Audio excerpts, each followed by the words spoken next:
gue seneng ya Liverpool kalah, Chelsea kalah, sama City kalah sih, mampus. Biasa aja tuh kalau ngomongin standar Arsenal ya, sorry tuh saya standar Arsenal di musim ini tuh tinggi gitu loh. Ya main biasa aja, match kebobolan 3 tuh rekor di Liga Inggris, dan itu udah lo nggak bisa ngomongin apa-apa lagi. Emang kualitas defense-nya Arsenal monster banget.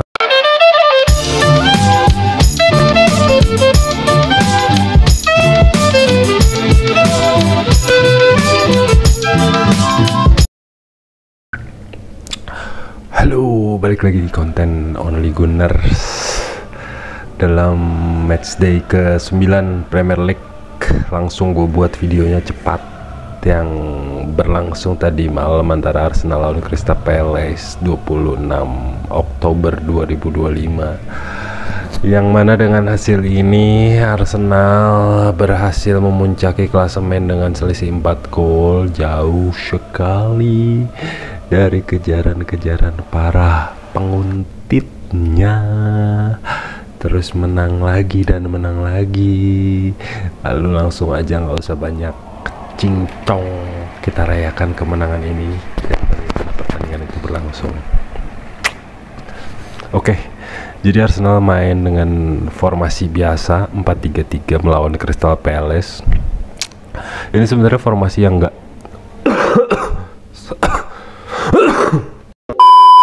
Arsenal main dengan formasi yang nggak jauh beda saat ngelawan Atletico Madrid kemarin. Cuman gantinya adalah Calafiori balik lagi main di wingback. Di lawan Atletico kan si Miles Lewis Kelly yang main, lalu Martinelli balik lagi ke bangku cadangan.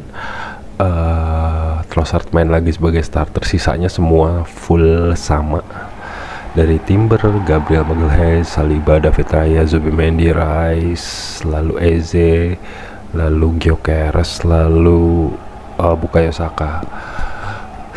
Sebenarnya di pertandingan ini, kalau gue boleh jujur, Arsenal mainnya biasa aja. Maksudnya biasa aja tuh kalau ngomongin standar Arsenal ya, sorry tuh saya standar Arsenal di musim ini tuh tinggi gitu loh. Ya main biasa aja tetap menang gitu, even tuh lewat set piece tetap menang gitu loh. Tapi kalau gue boleh jujur, ini bukan pertandingan terbaiknya Arsenal, tapi karena standarnya Arsenal yang udah tinggi, jadi ya hasilnya tetap menggembirakan gitu loh. Dan lagi ditambah di musim kemarin juga Arsenal kan kesusahan ngelawan Crystal Palace ya, susah menang, dan akhirnya bisa menang di Premier League, terus sekaligus bikin jarak poin sama peringkat 2 jadi jauh gitu, 4 poin sekarang bedanya. Ditambah lagi di pekan ini Chelsea kalah, Liverpool, Manchester City kalah, MU menang. Sebenarnya sih jujur aja ya, MU nggak masuk hitungan gue di pesaing Arsenal sebagai kompetitor kandidat juara Liga Inggris. Enggak sama sekali lah, masih angin-anginan begitu. Memang di hasilnya lagi bagus memang, tapi nggak masuk hitungan. Cuman gue seneng ya Liverpool kalah, Chelsea kalah, sama City kalah sih, mampus. Lalu balik lagi di pertandingan ini, sebenarnya gua sih nggak ada banyak komentar yang signifikan ya. Cuman kalau boleh gua ngomong pendapat gua, salah satu risky dari kelakuan Arteta yang masih belum berubah dari musim lalu adalah dia tuh rotasi pemainnya tuh nggak konsisten. Maksud gua itu tuh squad udah main sebelum jadi Premier League musim minggu kemarin, terus kemudian Liga Champions, terus hari ini main. Susunan pemainnya nggak banyak berubah. Memang banyak yang cedera, kayak Havertz masih cedera, Gabriel Jesus masih cedera, tapi kan banyak pemain lain yang bisa lo jadiin starter. Kayak Merino bisa lo jadiin starter gantiin Rice atau Ethan Nwaneri bisa lo mainin, Max Dauman bisa lo mainin, Martinelli masih bisa dimainin gitu loh. Dan akhirnya karena faktornya kelelahan, menurut gue di pertandingan lawan Crystal Palace meskipun menang ya, permainannya itu tidak optimal. Meskipun menurut gue ya, kalau kalau sebagai fans Arsenal, gue ngeliat Arsenal main ball positioning dengan rapi, serangan banyak, itu udah gak aneh banget karena memang udah mateng skuadnya gitu loh. Lu nggak bisa ngasih alasan kayak lawannya ini gini-gini, nggak bisa. Emang Arsenal tuh udah beyond aja gitu loh. Chemistry udah dapet banget. Apa namanya, komposisi formasinya juga nggak banyak berubah, jadi udah pakem gitu loh. Terus ditambah pelapisnya tuh udah oke banget, ditambah Arteta makin mateng, jadi udah oke banget. Ini tim yang udah bermain hampir 5 tahun bersama gitu loh. Ditambah dengan yang datang tuh bukan pemain-pemain yang belum jadi gitu loh, kayak musim-musim sebelumnya Eze, Gyökeres, itu pemain-pemain yang udah jadi gitu. Jadi by mentally dan by skill udah oke banget. Tapi balik lagi, kelelahan menurut gua kelihatan banget tadi lawan Crystal Palace tuh. Even though Arsenal ngurung pertahanan Palace dengan ball position yang besar, tapi create serangan by open play-nya memang masih jelek sih Arsenal. Gue tuh sempet ngeliat by statistik, Arsenal tuh termasuk yang jarang banget ngegolin dari open play, peringkat 17 apa kalau chance created by open play. Tapi ya hasil tetaplah hasil. Walaupun set piece FC, corner FC tidak berubah, tetap aja di posisi membuktikan ya kalau kata Jose Mourinho ya. Yang penting kan hasil. Gue setuju akan hal itu, apalagi gue emang ngebet banget untuk dapat gelar musim ini. Tapi khawatirnya adalah kalau Arteta tetap kekeh dengan gaya dia yang kayak nge-push pemain, malah itu akan jadi sumber cedera dan malapetaka yang udah terjadi sebelumnya gitu loh. Kalau sebelumnya kan musim sebelumnya banyak yang cedera, pelapis nggak ada. Nah, gue takutnya pelapis yang udah ada sekarang, tapi kalau manajemennya tetap begitu, menurut gue kayak tetap kalau ya pelapis udah sepadan tapi cedera juga sama aja bohong gitu loh. Jalannya pertandingan tadi malam tuh bukan tadi malam, tadi banget sih, gue ini bikin video jam 12 lagi. Jalannya pertandingan tuh berjalan sesuai ritme Arsenal. Palace oke lah sebagai tim yang apa namanya, kemarin dapat FA Cup ya kan, terus kemudian dapat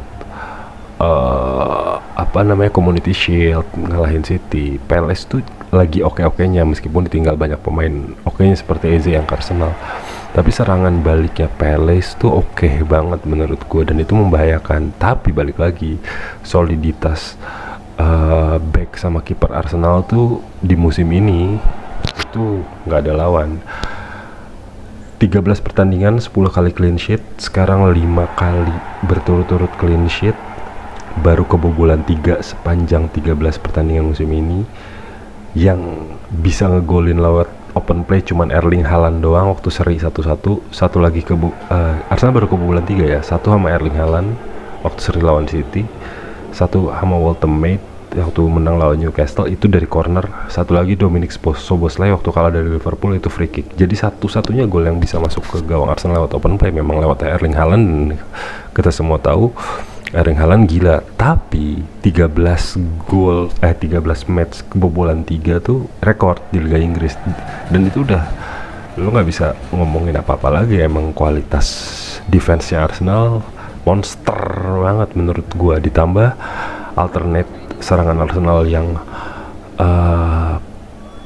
walaupun mati di open play, create change-nya, bikin peluangnya kecil, tapi punya set piece yang monster juga, bikin tim ini tuh kayak ya udah lu komplit aja gitu loh menurut gua.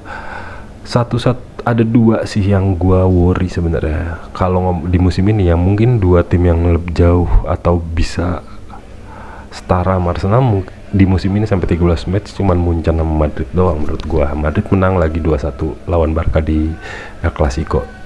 Per pertandingan ya, per video ini gue bikin ya jam 12 lebih berapa sih ini. Lalu Arsenal golnya dibikin oleh Eberechi Eze melawan former klub Arsenal akhirnya menang 1-0 dan itu udah cukup bikin Arsenal di puncak klasemen, beda 4 poin. Ntar lawan Brighton di Carling Cup hari Rabu. Jadi Arsenal memasuk, ya pokoknya emang Oktober, November, Desember bakal jadwal padat tuh kan. Apalagi pemain masih ada jeda internasional ya, tetap walaupun liganya libur, break.